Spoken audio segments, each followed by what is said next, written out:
October 26, 1965, Indianapolis. Police were dispatched for a routine welfare check after reports of strange noises and distant cries. Nothing appeared amiss at first. Then came the upstairs room. Empty, except for a stained mattress, the scent of something long hidden, and the still body of 16-year-old Sylvia Likens. The Likens family was large yet poor. Poverty clung on to them. Lester and Betty Likens did what they could through many different jobs, trying to provide for their 5 children. Lester, with no more than an 8th grade education, drifted from town to town, chasing paychecks. That was when the summer of 1965 came, and an opportunity arrived. Him and Betty felt they had no choice but to take it. Someone would need to watch the kids. Diana, the eldest, was grown and married.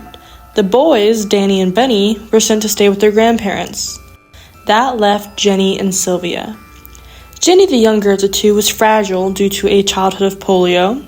Sylvia, on the other hand, was described as a beacon of light from their community, and many spoke of how she would always smile, but never fully due to her chipped front tooth.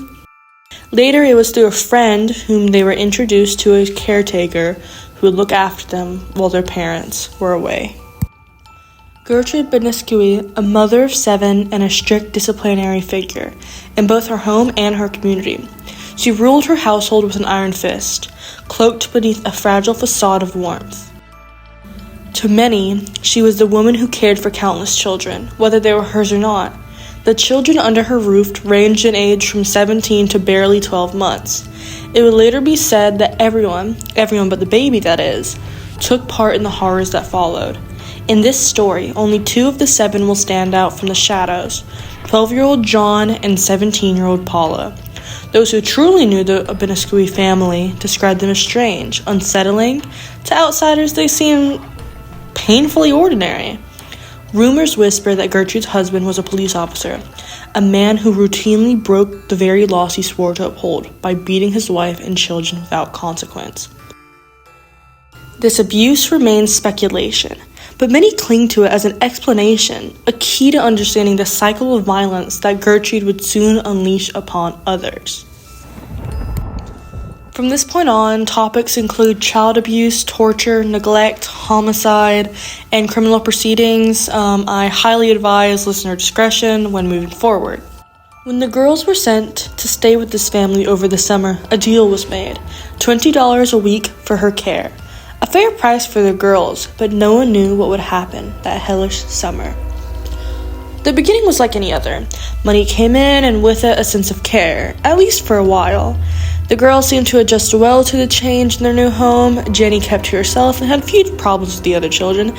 Sylvia, however, was different. She stood out, bright, kind, and well-liked, and that drew the wrong kind of attention. Paula, the eldest of Gertrude Beniscui's children, was said to be jealous of the 16-year-old and often looked for chances to, quote-unquote, put her in her place. Still, life went on. Rivalry and pettiness between teenagers are nothing unusual until they become something darker. Then slowly, the payments that had once arrived each week began to shrink, first a little, then less, until they completely stopped altogether. That was when Gertrude's temper began to show.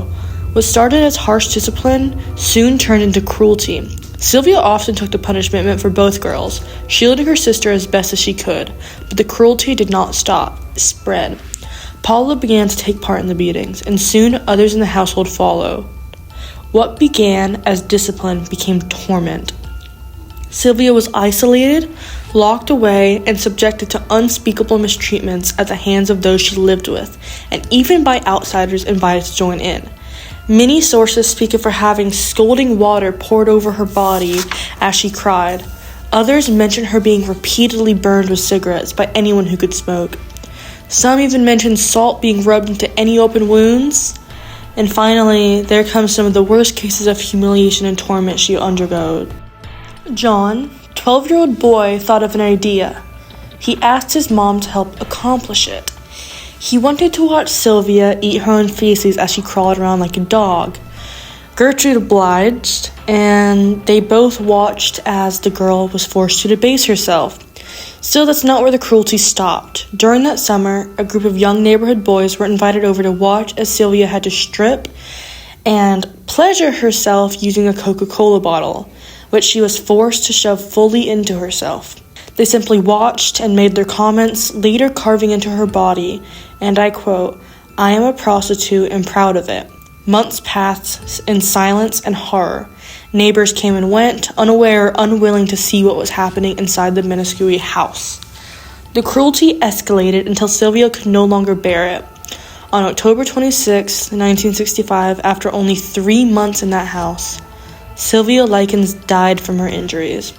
Her final days marked one of the most disturbing cases of child abuse in American history, a tragedy born from envy, neglect, and the darkness that can grow when compassion disappears.